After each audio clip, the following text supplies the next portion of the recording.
Почитувани гледачи, добро утро и добро дојдовте во уште едно ново, но последно за оваа недела издание на емисијата 24 од сестрите со мене Мартина Проковиќ-Костовска. Денеска ќе зборуваме за тема за која што знам дека на многумина од вас ви се случила некоја таква ситуација, односно станува збор за јачмине на око. Често пати знае во животот, сигурно на еднаш кај луѓето, тоест еднаш во животот му се има случај да му се појави некој јачменче на окото, меѓутоа ете, не сме знаеле секогаш како да се справиме, меѓутоа и често пати се случува јачмено да го помешаме со една друга ситуација која што, односно состојба која што се појавува на очите. За таа цел и малку повеќе на оваа тема денеска ќе ни објасни нашата соговорничка доктор Фанка Гилевска, специјалист офталмолог од Систина офталмологија. Добро утро, добро дојдовте. Добро утро, добро ве најдов.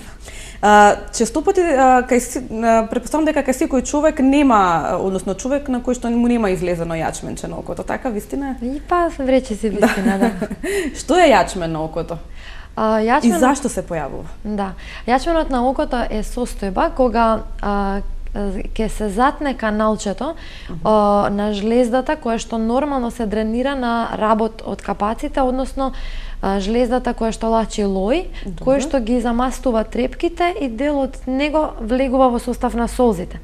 Значи тоа е една лојна жлездичка која што кога ќе се затне незиниот изводен канал, содржината останува заробена во жлезденото ткиво и во каналот, и таквата состојба доведува до локализиран едем или оток на тоа место на жлездата и предизвикува една инфламаторна реакција, односно воспаление на некој начин кое што е стерилно, примарно, значи нема бактериска инфекција, и предизвикува имунитетот на организмот да одреагира така што ќе направи капсула околу него и гранулација. И тоа го пипкаме под прстите како едно топче во капакот, кое што во почетокот е мекано, кога внатре е само масното заробено, а потоа станува тврдо кога веќе имунитетот ќе направи и капсула околу него, која што го ограничува местото на инфламација. Така.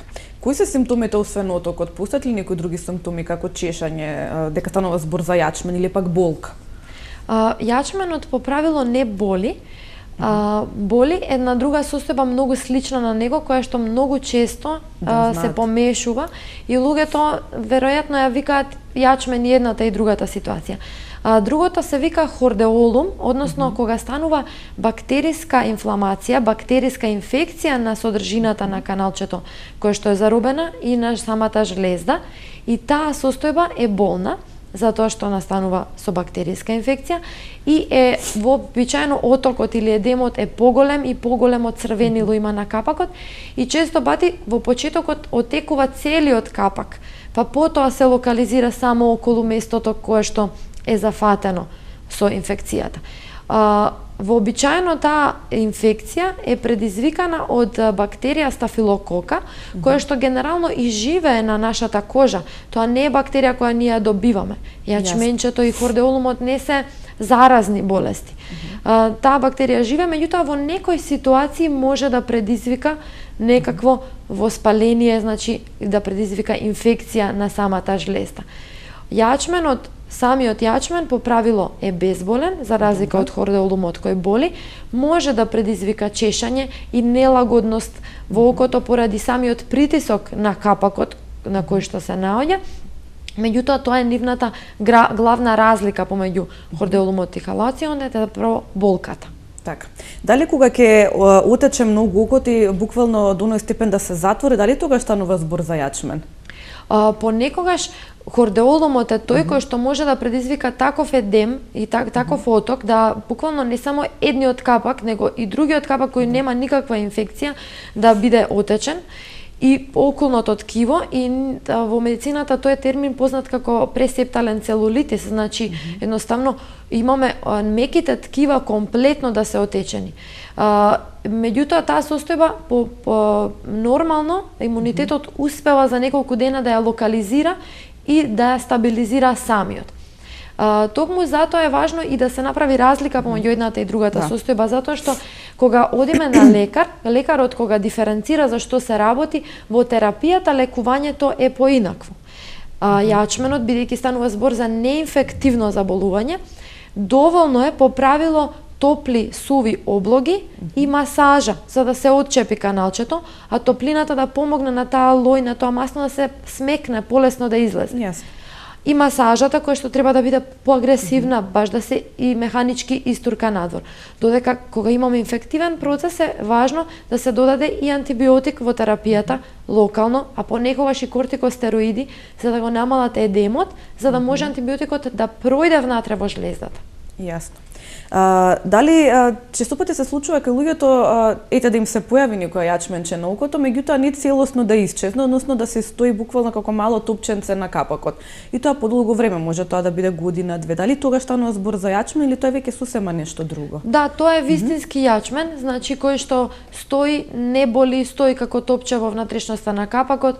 Она што може да предизвикува дополнително е да предизвикува рефрактивна грешка поради притисокот, ако е поголемо, да пациентот има цилиндер на окото на диоптрија, значи која што не би ја имала ако него го нема, значи да го деформира на некој начин обликот на окото привремено и да човекот на толку малку поматно гледа поради тоа постојање на тој цилиндер. И да мислите дека сосема станува збор за нешто друго. Да, за цилиндер. Реално, инаку самото по себе не е штетно тоа топче ако е така локализирано, бидејќи кога е така локализирано и тврдо, значи дека има капсула, имунитетот формирал заштита, да тоа не може да се шири и тоа така мирува. И како такво оно може да стои, меѓутоа може да предизвикува некои други рефрактивни проблеми. Така. Покрај, како што рековте, локалното третирање на јачменот, постои ли некој друг начин на третман? Кога јачменчето, кога имаме повторени честопати, посебно хордеолуми, неопходно е да се малку посериозно испита зошто се јавуваат. Затоа што понекогаш тие може да се прв знак на некаква системска болест, например на диабетес, на имунодефициенција, на леукемија и слично. И затоа во ситуации кога имаме такви, мора малку интернистичка обработка да има пациентот. А кога имаме пациент кој што има на кожата розацеа болест или акни и масна кожа, он е склон кон некако масното ткиво му е погусто, па склон е кон тоа да се зачепуваат каналчињата и да настануваат јачменчиња. И поради тоа понекогаш е потребна дури и системска антибиотска терапија, затоа што едноставно толку се бројни, има по 5-6 јачменчиња во исто време на капакот кои што некако не можат да се решат со медикаментозна терапија локално, ниту пак има смисла оперативниот зафат бидејќи се бројни. Така, да, значи можете повеќе да излезат на окото, не мора да е едно? Не мора, значи има луѓе кои што се склони и кои што во исто време ви доаѓа пациент кој што има на секој капак по 3 на двете очи. Тога станува збор за не само за обично јачмен или хордеолум, туку за состојба кога мораме да бараме зошто има. Или како што кажавме, тоа е некаква себореична кожа, масноти, розацеа, некои други болести кои што можат локално да предизвикат и во капаците такви промени. И тогаш системски се третираат. Значи вистина е тоа што вела дека преку очите се гледа целокупното здравје на човекот. Баш така. Да. Тука ќе направиме на кратка пауза да ги погледнеме рекламите, потоа се враќаме назад во студиото, каде што ќе ги уклучиме телефонските линии, ќе можете да се јавите, да прашате, односно да поставите некое прашање кое што е поврзано со темата.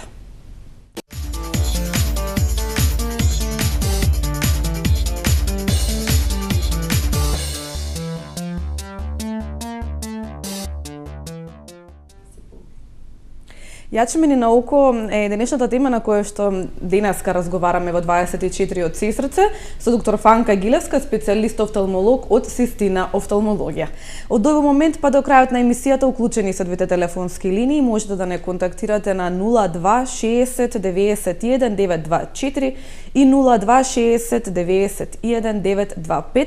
Секако броевите ќе ги видите постојано, ќе бидат односно на дното од вашите екрани. Се надевам дека ќе савите, ќе поставите некое прашање кое што е поврзано со темата. Меѓутоа, да, може да искористите до докторката, секако и да поставите некое друго прашање кое што е од областа на офталмологијата. Кажете ми, доктор Гилевска, Кои се причините за појава на јачмен? Дали, еве како што рековте, може да биде знак и за некое друго заболување или пак паднат имунитет, но дали е нешто баш конкретно за појава? Дали баш станува збор само за тој дел од телото, за регијата околу очите? Значи, најчестата причина на јачменот не е така длабока како што спомнавме, тоа се сепак поретки случаи. Вообичаено јачменчето се појавува заради тоа што едноставно хигиената на капаците не е адекватно спроведена. Тоа се млади луѓе кои што шминката преспиваат со шминка, кои што престојуваат долго во прашина, потоа не ги перат очите пред спиење. На некој начин тоа е причина зашто изводното каналче ќе се затне во најчесто случаи и најчесто ќе се одзатне многу лесно со малце топли облоги, масажа и ќе помине. И така што јачменот во 90% случаи на вистина поминува некако скоро па самостојно. Може да се јави и кај пациенти кои што имаат чести алергии на очите, па кожата им е перутава, па тие перутави делови ги затнуваат каналчињата, или имаат секрет во склоп на некоја инфекција, бактериска, вирусна на капаците и слично. Меѓутоа повторно и тоа е нешто што поминува. Значи сепак јачменот во најголем број случаи е прилично бенигно едно заболување, само ретко ни е знак за некакви други посериозни заболувања.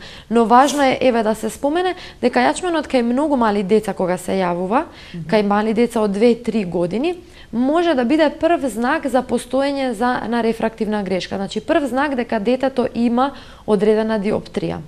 А зашто? Заради тоа што механизмот е таков да капаците, кога трепкаме со полн трептај, значи се дренираат каналчињата. Децата кога не гледаат добро, механизмот нивен е вообичаено да ги држат капаците полузатворени, на тој начин да го смалат делот со кој што гледат и да си ја изоштрат сликата.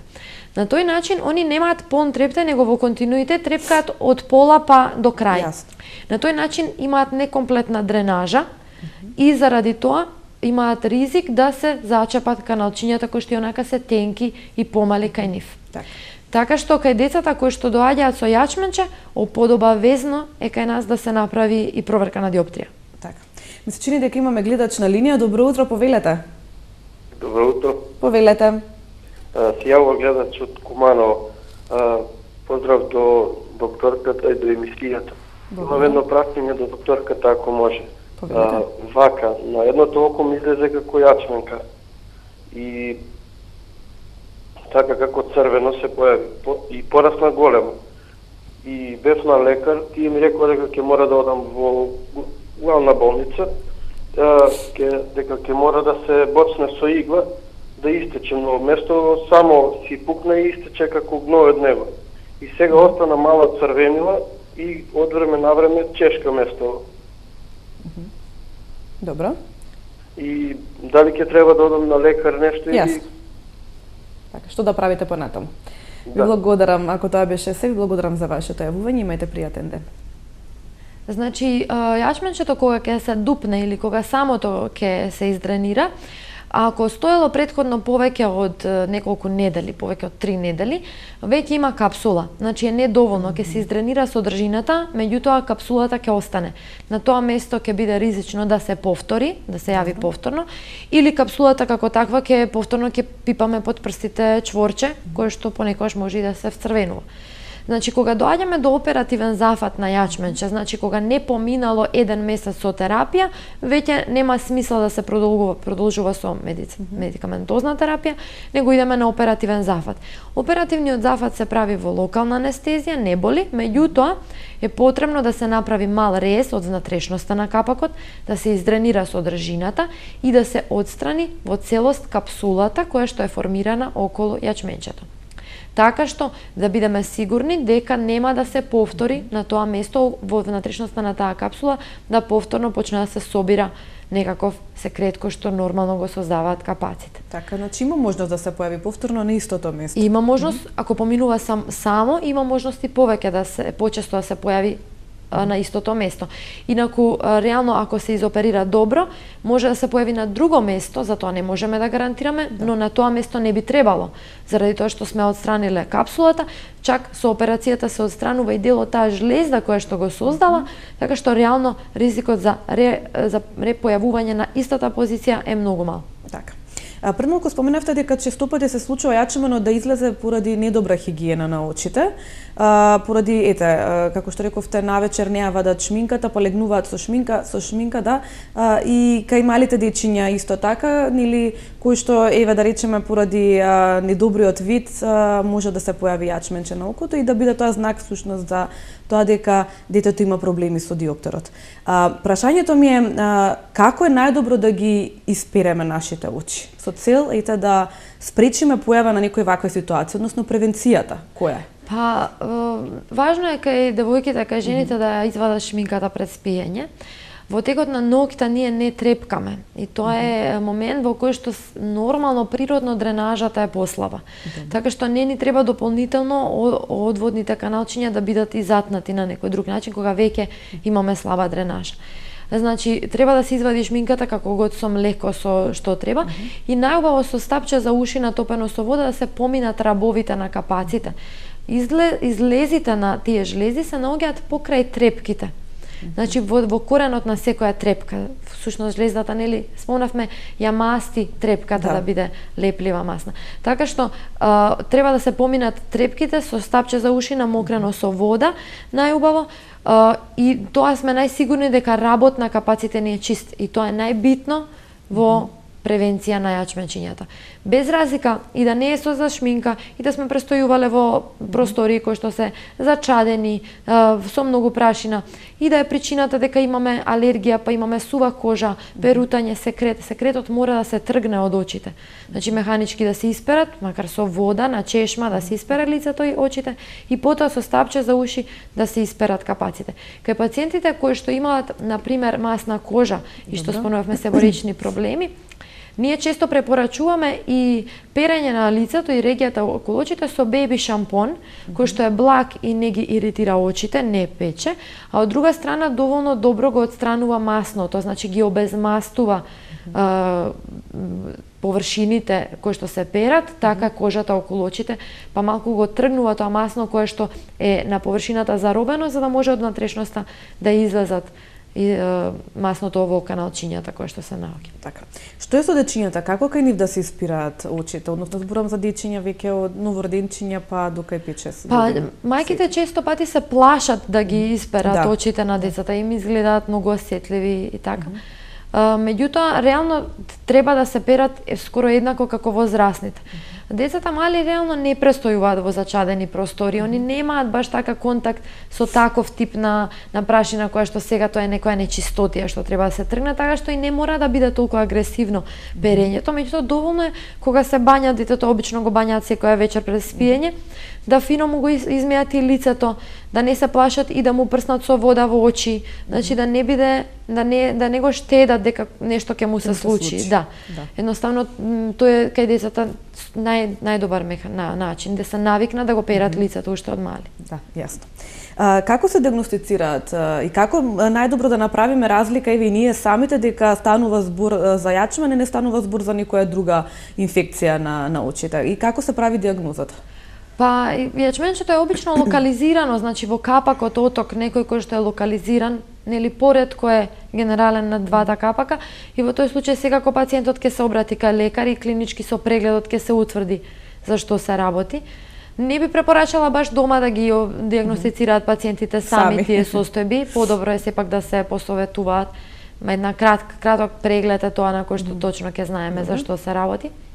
Меѓутоа, важно е во смисол да не се пропушти нешто, затоа што знаете, пациенти кои што има јачменче еднаш, два пати, 5 пати, оди на лекар неколку пати, после веќе сам знае.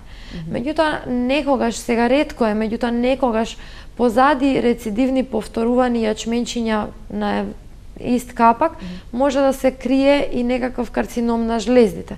Така што не би рекла дека иако има 5 пати јачменчи, све му е јасно на пациентот дека треба да остави тоа и да сам дома се третира со топли облоги и масаж.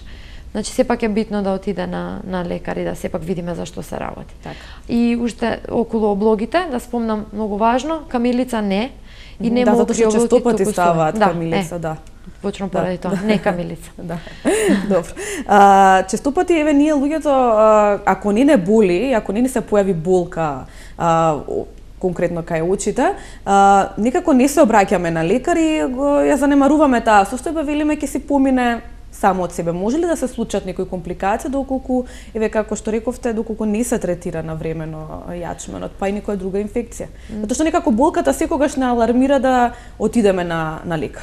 Да, па самиот јачмен ако е стерилен, ако нема бактеријска инфекција, он сам по себе не е штетен реално, дека освен што може да го заматува видот што спомнавме, па пациентите сепак ќе се јават на лекар после некој време дека поматно гледаат со тоа око и ќе го решаваме примарниот проблем.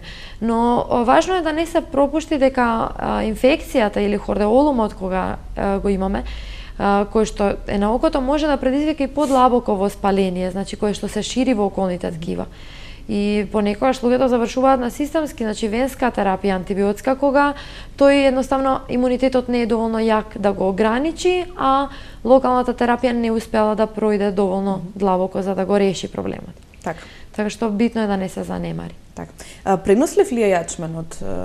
Не, бактеријата што вообичаено го предизвикува е бактерија која што живее на нашата кожа, имаме речисти. Значи не може да се пренесе од човек на човек. Не се пренесува, иако вика си се замерил на трудница, па ќе добиеш јачмен, че може би има нешто и во тоа, но меѓутоа генерално не се пренесува. Така, користењето на иста шминка, да речеме, затоа што се случува никогаш и римилите да се користат. Она со шминката е важно во смисол на други инфекции, затоа што често вирусите знаат да останат во шминката. Херпесот може да се пренесе со шминка. На тој начин е битно, значи приборот како за хигиена, како што четката за заби не е наша, така и шминката да остане само наша. Не е проблем некојаш да се позајми, меѓутоа кога повеќе од еден користат иста шминка континуирано време, имате во шминката еден куп на бактерии кои што сите тие луѓе ги имат и ги оставаат на незе, кои што може да се развиваат на неа, така што тоа не е добра идеја. Така. Колку време е потребно за да се повлече јачменот од окото? Ако на време, сето тоа е индивидуално? Индивидуално, да. Меѓутоа, ако на време се почне, се примети оток на капакот и веднаш почне, не за ден-два со топлите облоги, масажата и тоа, јачменот ќе помине за 3-4 дена. Ако е хордеолум, е потребна антибиотска терапија 5 до 7 дена, меѓутоа оставаме и до 2 недели простор да се излекува. Хордеолумот многу често поминува во јачмен фаза, односно во мирна фаза. Значи била инфекција, инфективниот дел, инфективната компонента сме ја решиле, меѓутоа останало тоа заробено масно во капакот и сега останало топче. Нема смисла да се третира понатаму медикаментозно, тешко дека така ограничено воспаление ќе помине само, оперативниот зафат е реалното решение за да се отстрани трајно. Така. Кажете ми, спомнавте пред малку дека топлите облоги се еден начин на кој што се третира јачменот. Дали тоа значи дека можеме ние секојдневно и доколку немаме јачмен да ставаме топли облоги на очите или не е препорачливо? Затоа што спомнавте за камилицата, луѓето некако народски смета дека камилицата ги смирува очите и сета она инфекција ја исчисти. Па дали станува збор исто и со топлата облога? Дали смееме да ја ставаме секојдневно или само во исклучителни ситуации? Значи нема потреба. Окото има свој физиолошки механизам со кој се справува нормално со секојдневните предизвици и нема потреба освен кога немаме некој процес да ставаме топли облоги. А камилицата е приказна за себе заради тоа што во минатото останало тоа кога камилицата навистина била лек. Денеска камилицата е адсорбент на огромен број токсини, расте обично и покрај пат, не знаеме кој од каде ја набрал и камилицата која што се продава реално во кесичките за чај, внатре не знаеме точно од какво потекло има, дали е тоа камилица баш некоја планинска како порано што ја береле или е некоја градска камилица, никогаш не сме сигурни. И друга работа е што камилицата внатре, како што е обработена и ситната, има едни како прашинки, вие како талок во чајот, кога правите чај на дното на чашата останува. Кога ќе стават облога од камилица, тој талок останува внатре во очите. И многу често се случува да пациентите дојдат поради алергија, нешто ги чеша, неподносливо се црвенат очите и наоѓаме во внатре во кесичките на очите нешто кое што не е јасно што е, и заправо после од анамнезата, од разговорот со пациентот сваќаме дека тоа се уствари талогот од камилица, кој што останува и формира една алергиска реакција. И децата статистички, кои што како деца стално биле под камилица за секое воспаление камилица, генерално имаат почести алергии на очите кога се млади во тинеџерските години отколку другите. Значи, камилицата е добра, меѓутоа чак ако е набрана на добро место и тој чајот евентуално со течниот дел, а не да се ставаат облоки, може да испере и така некако, ама не облоки. Јасно. Спомнавте за хордеолумот дека знае да се појави всушност и тој кој што создава болка која ќе се појави на очите. Дали се појавува честопати, дали може да се повтори неговото појавување на истото место? Како јачменот, како што рековте, доколку не се истретира како што треба. Да, може да се појави хордеолумот и кога се појавуваат чести хордеолуми, значи мора да видиме нешто што се случува со имунитетот на пациентот. Значи, тоа ни е ситуација во која пациентот реагира, односно успева бактерија која што природно живее на неговиот на нашиот организам да не инфицира, значи нешто со нашиот имунитет не е добро. Дали тоа станува збор за локалниот имунитет околу окото, поради некои, нели како што кажавме, промени, алергии, чести инфекции и слично, или системскиот имунитет на организмот, меѓутоа има поврзаност. Често луѓето и со стрес го поврзуваат јачменчето, а всушност тој стрес е генерално имунитетот кога поради некои причини ни се намалува имунитетот во некои периоди. Така. Значи, некои луѓе едноставно се посклони кон појавување на јачмени, така, за разлика од останатите. Каналчињата им се потесни и полесно едноставно се затнуваат и било кој од наведените причини претходно може почесто да доведе до јачмен чекање. Така, значи најдобро начин да се спречи е добрата хигиена и да се задржи имунитетот на организмот. Организмот, така на подобро ниво. Имаме ние уште малку време до крајот на емисијата. Кажете ми, кои се останатите инфекции кои што може да се случат на очите, кои што можеме да ги помешаме со јачменот? Сите инфекции во некој период во некој период на нивното настанување може да личат една на друга. Во овој период на годината многу актуелен е аденовирусниот конјуктивитис или викаат пациентите имам вирус на око, конјуктивит вирус. Он е реално респираторно заболување, предизвикува некоја блага кашлица, сува, чешање во грлото, ништо специфично. Меѓутоа на очите знае да има бурна реакција. Клинички на микроскоп ние кога го гледаме на прегледот, многу добро се гледа дека станува збор за вирусен конјуктивитис, бидејќи има баш типична клиничка слика. Има секретот баш изгледа доста слузаво, има крварење на конјуктивите и така натаму. Меѓутоа пациентите не можат баш самите да разлучат за каков тип се работи. Така што тој ни е актуелен конјуктивит деновиве, го има често, во овој период на годината и е многу заразен. Тие пациенти некако одходни кога ќе се препознаат се носат посебно во амбулантата, се изолираат за да не се заразат другите пациенти во амбулантата и после ни во амбулантата темелно се чисти. Препорака за тие пациенти е секогаш дома да имаат свој пешкир, да не ги допираат очите па предметите низ куќата и така, бидејќи навистина многу често цела фамилија доаѓа еден по еден сите на преглед, а кај децата има баш бурна реакција и многу тешко поминуваат со него поради тоа што се формираат и некакви псевдомембрани на капаците и ги боли едноставно кога трепкаат ги гребе, така што баш треба да се внимава на тоа.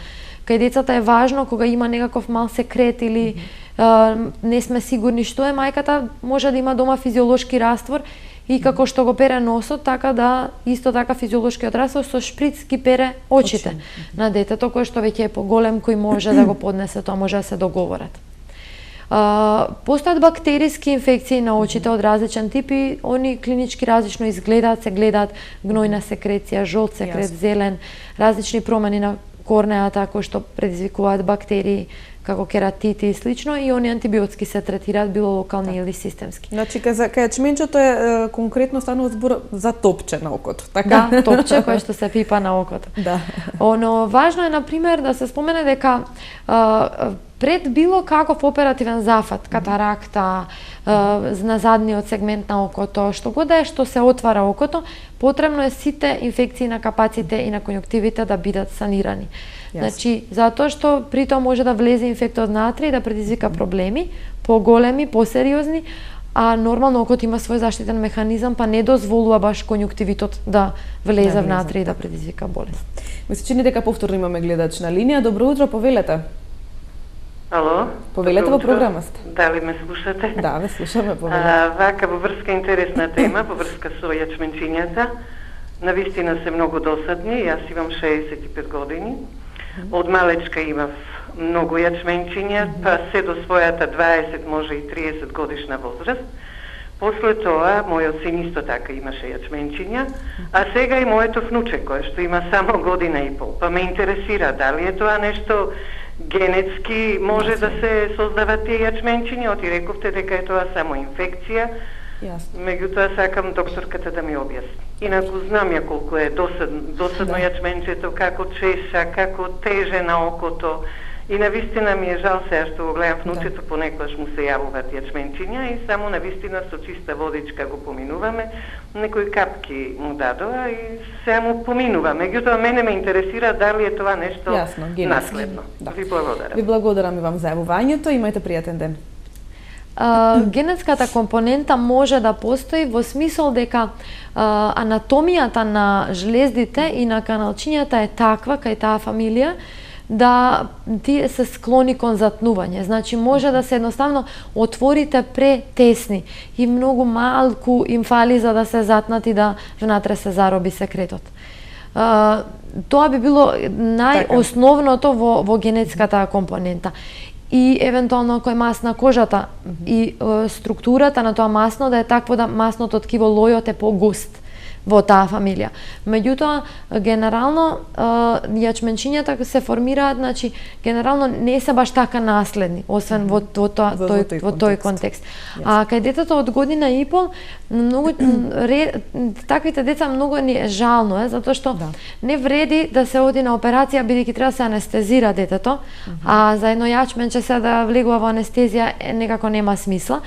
И битно ни е родителите и фамилијата да баш знае дека кога се формира јачменчето да масажата е многу важна, дека освен капките, таа масажата на капакот кај што механички ќе го истуркаме секретот надвор е дури побитна од терапијата, зашто терапијата не може да продре толку ако немаме некаков канал, некаков пат. Значи ние прво мора да измасираме за да се отвори каналот, да излезе што може надвор, а потоа истиот да влезе лекот внатре. Ние сме на самиот крај од емисијата. Јас тука би сакала да ви се заблагодарам што прифативте да бидете дел од 24 од сестрите. Темата е интересна и како што рече и гледачката, јачменчињата знаат да бидат многу досадни. Така што јас се надевам дека со овие совети ќе знаат нашите гледачи како да спречат да им се појави и доколку им се појави нормално да се обратат на лекар, да не бидеме самите своји доктори. Да, ви благодарам. Благодарам за поканата. А вие, драги гледачи, останете со програмата на телевизија 24 Вести. Во 10 часот следуваат најновите информации од Македонија, регионот и од светот. Најновото издание на 24 од Сестрец гледајте го повторно во понеделник во истото време. До гледање.